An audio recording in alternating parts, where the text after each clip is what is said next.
El Señor esté con vosotros. Lectura del Santo Evangelio según San Lucas. Gloria a ti, Señor.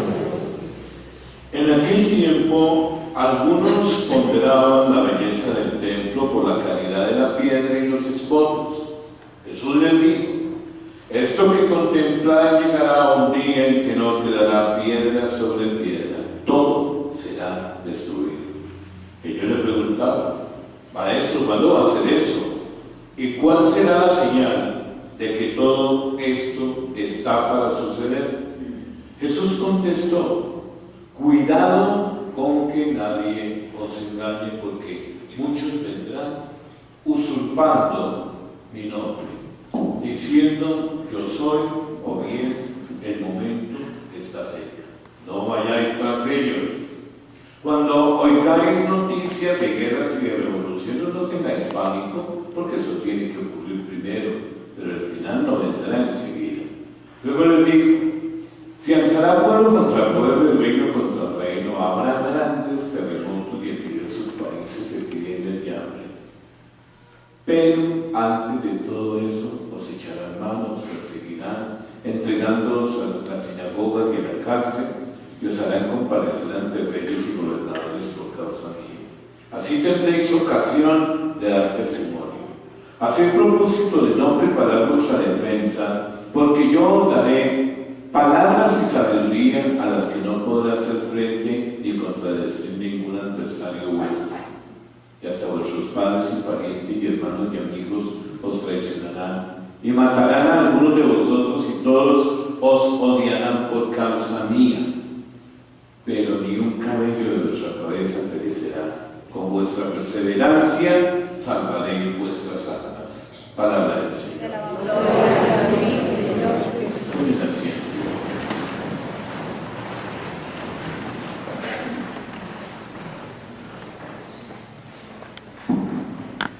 Bien, nosotros lo notábamos en este comentario introductorio, mis queridos hermanos. Aquí no se trata de llegar a permitir que se nos siembre terror, angustia, miedo, porque eso va en contra de la voluntad de Dios. Porque el que se siente angustiado, temeroso, etc., que se siente coaccionado, no está ejercitando el don más grande que Dios nos ha dado para poder con él construir este mundo de justicia, de amor y de paz, el don de la libertad. Por eso es lo que él no quiere. Que no quiere precisamente siempre recordarnos a nosotros y estar pendiente de nosotros, porque nos está avisando de cuando en cuando a nosotros, sus hijos, mis queridos hermanos, recordándonos que todo esto ha de terminar, y nos hace por eso caer en la cuenta de que todo pasa, de que vendrá un día en el que caerá el telón, por decirlo de una u otra manera, de la comedia de esta vida. Ese día, indiscutiblemente, tendremos la oportunidad nosotros de estar delante del Señor, y por eso dice la palabra de Dios: será un día de alegría, o puede ser un día de lágrimas, un día precisamente en el que nosotros tendremos que lamentar que nuestro pecado fue por omisión y no por ignorancia, porque esa es la realidad: omisión y ignorancia. Porque yo conozco por formación, y yo conozco porque se me ha anunciado constantemente todo lo que es la voluntad de Dios, en orden precisamente a algo bien claro, y es que yo he sido adherido precisamente a él por el bautismo, y que esto comporta que él y yo nos pongamos de acuerdo continuamente para construir esas posibilidades de aprender a Dios donde me encuentre yo. Y es por eso que si él cuenta y nos ha adherido a él por medio del bautismo, nosotros tenemos todo lo que se necesita, porque nos lo ha entregado para que cumplamos con nuestro cometido.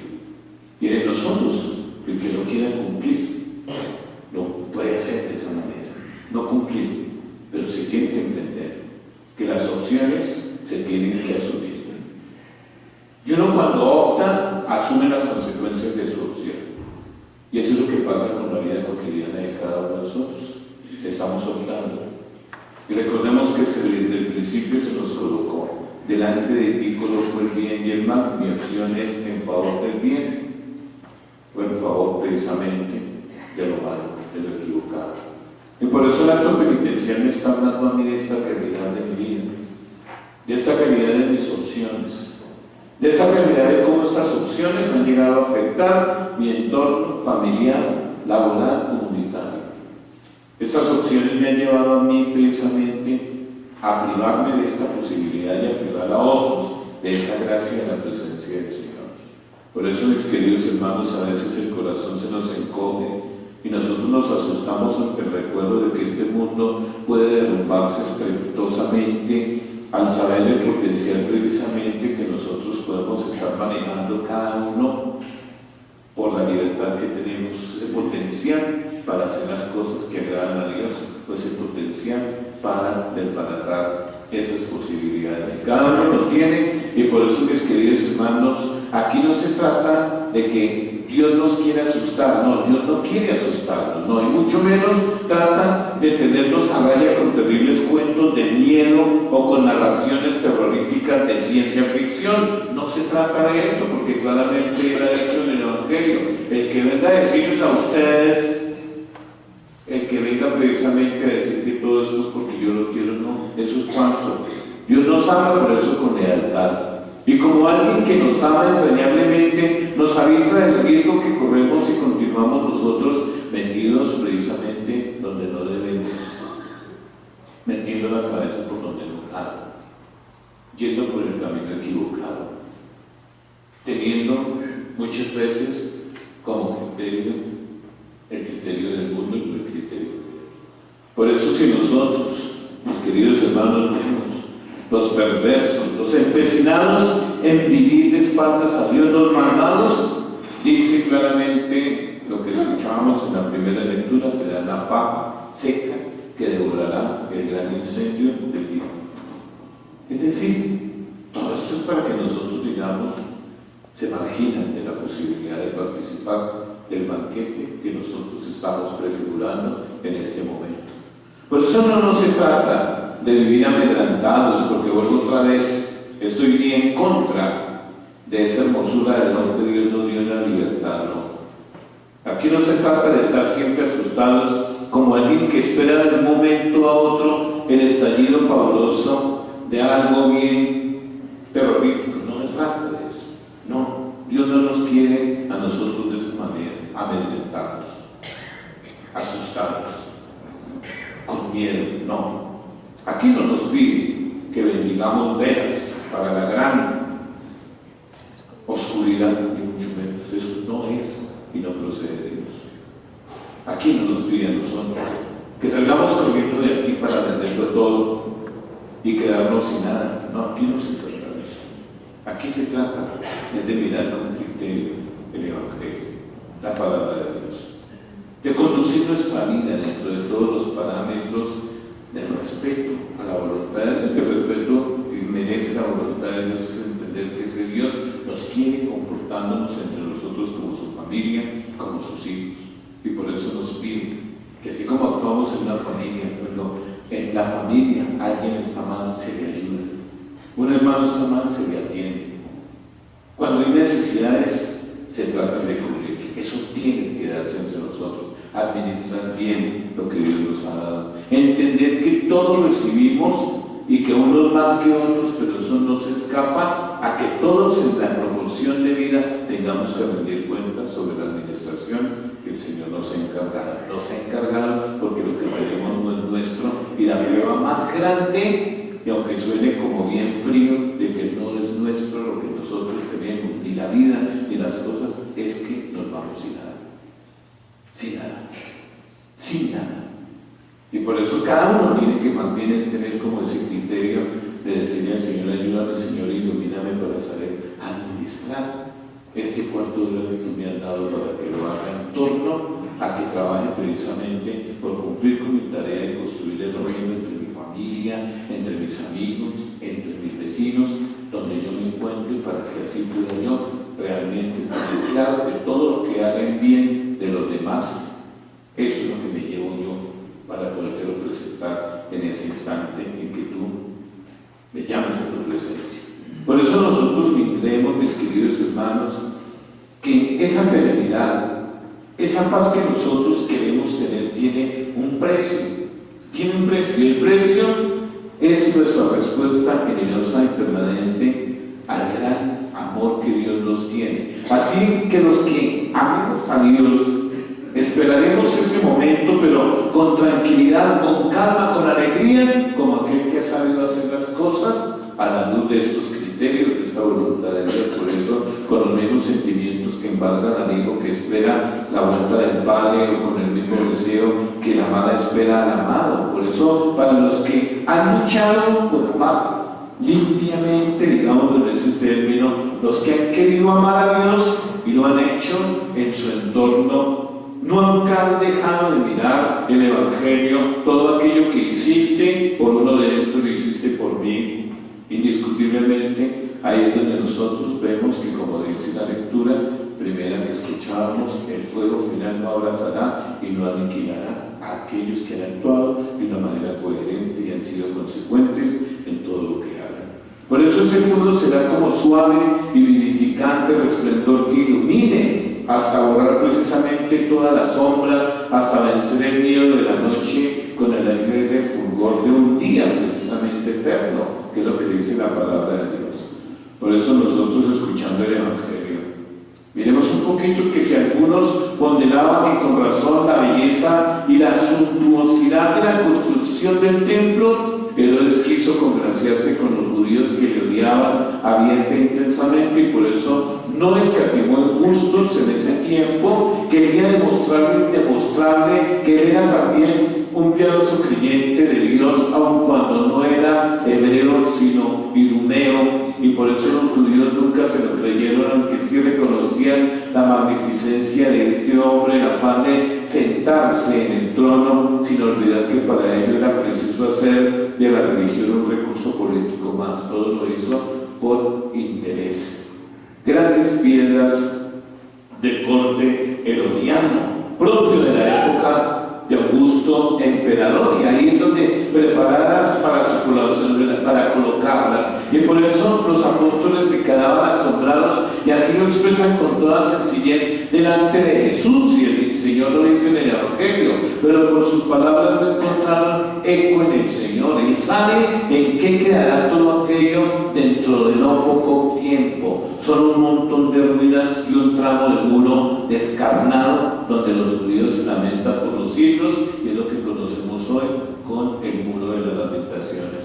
Y todavía hoy se escuchan sus letanías dolientes en esos grupos de hebreos que llegan de todos los rincones del mundo a llorar y a vertir allí el llanto de tanto dolor como ha afligido a su pueblo a lo largo de la historia, y sobre todo porque se sabe que ese dolor es expresión de no haber sido capaces de acatar la voluntad de Dios. Por eso el Señor entrevé la caída de Jerusalén en este instante en que el Evangelio lo presenta, y también recuerda unos momentos lo que será el fin y lo que es el fin de las cosas, porque las cosas son caducas, mientras que aquel que verdaderamente acoja lo que el Señor le pide hará de su vida una verdadera construcción, y esa construcción es caduca, porque el que construye con la voluntad de Dios indiscutiblemente tiene la oportunidad de verse bien, en orden a lo que el Señor le pide. Por eso, esos momentos finales en los que surgirán falsos profetas y Mesías proclamando ser los portadores de la salvación eterna, Jesús nos pone en guardia todos, no vayas tras ellos, nos dice. Es por eso que nosotros tenemos que tener un cuidado enorme, porque efectivamente nosotros podemos dejarnos engañar yendo tras de sofismas, y eso lo vemos con cantidad de sectas que van apareciendo. Pero es donde cada uno de nosotros tiene que tener criterio y entender que muchas veces el que se va porque efectivamente no ha sido capaz de asumir el compromiso que implica su pertenencia precisamente a aquel grupo que el Señor adhirió a él por el bautismo. Cuando un católico se marcha a una secta, nosotros miremos un poquito esta realidad y miremos lo que dice el Evangelio. No vayan tras ellos, nos dice, no les creáis cuando afirmen que el fin está cerca, porque habrá guerras, habrá revoluciones, pero es que todavía no ha llegado el momento. Nosotros sabemos muy bien que toda esta serie de situaciones que provoca el ser humano con su egoísmo y todo, no pueden conducirnos a nosotros a vivir de angustias creyendo que el fin está cerca. No lo hagamos de esa manera, porque nosotros todos en medio de estas situaciones tenemos que, por el contrario, estar en una actitud de serenidad, como lo dice el Evangelio, no dejarnos llevar por el pánico, tener la confianza puesta en Dios, que no nos abandonará en esos terribles momentos. Por eso hay veces es angustioso cuando la fe se coloca en seres humanos, y es lo que pasa con estas sectas que mueven es la parte emotiva, y la gente llega a adorar al pastor. Y eso a algunos de nosotros nos pasa, porque una misa es válida porque la celebra el padre Cuco o el padre Jacinto. Y cuando el padre Cuco o el padre Jacinto no nos cae como muy bien, salimos nosotros de aquí echando vainas contra los curas. Y eso no se trata, hay que colocarle la fe en Dios, no en el pastor, no en el papa, no en el obispo, no en el cura del barrio. Nada de eso. ¿Por qué? Porque el pastor, el cura del barrio, etcétera, el papa, somos limitados, somos seres humanos como cualquiera de ustedes y podemos en cualquier momento fallar. Aquí se trata de la fe y la confianza puesta en el Señor. De todos modos serán circunstancias terribles, situación que sí, que nosotros vemos continuamente. Situación que si se prolongase demasiado abarcarían con todo y acabarían con todos, pero por amor a los elegidos, dijo el Señor, aquellos días se acortarán. Por eso hay que guardar la calma y saber esperar. Es cierto que a veces hay situaciones duras de angustia, la persecución, hay entre nosotros cierto tipo de rivalidad, porque nos dicen vivir la vida cristiana de una manera y todos son simplemente cuestiones que son secundarias, porque uno dice esta camándula es verdadera, no, esta no es esta, la camándula es verdadera, o este velo negro sí vale, o este velo blanco no vale, entonces el que tiene velo negro pelea con el de velo blanco, una cantidad de cosas que no tienen absolutamente nada de esencial en orden al corazón. Porque aquí lo que vale es el corazón. Aquí lo que vale es interiormente hacer lo que Dios me pide, porque lo demás son apariencias. Y lo hemos comprobado porque fácilmente nosotros podemos colocarnos un velo, hacer como un telón, para que los demás vean que ese telón es hermoso, pero dentro está la realidad. Y ahí cada uno de nosotros tiene que, por el contrario, reaccionar con serenidad, pensar que Jesucristo ya lo había dicho antes de que ocurriera, y precisamente para que cuando ocurriese permaneciéramos tranquilos sin responder con la misma moneda de odio y desprecio. No, el Señor nos defenderá, Él nos protegerá y nos librará. Dios no nos olvida, tan presente nos tiene que ni un solo cabello, dice el Evangelio, de la cabeza caerá sin su beneplácito. Permanezcamos siempre fieles, convencidos de que mediante la paciencia ganaremos nuestras almas. Vivamos nuestra fe, vivámosla tranquilos, pero vivámosla con compromiso, construyamos con fe, seamos consecuentes, seamos coherentes. No nos pongamos a pensar que Dios nos va a castigar con cataclismos, ni mucho menos, ni nos dejemos impresionar negativamente. Y cuando lleguen esos mensajes que por los medios, el internet es bastante claro en eso, comienzan a llegar mensajes bien difíciles, bien angustiosos, bórrenlos, porque eso no es la voluntad de Dios. Bórrenlos y no se dejen acobardar, no se dejen intimidar, sino por el contrario siempre funcionen y funcionemos todos con nuestros criterios y vivamos y nos haremos que el Señor nos conceda esta paz que tanto le pedimos, y todos nosotros viviendo a la luz de voluntad tendremos que presentarle cuando a cada uno de nosotros nos llegue la hora. Continuemos.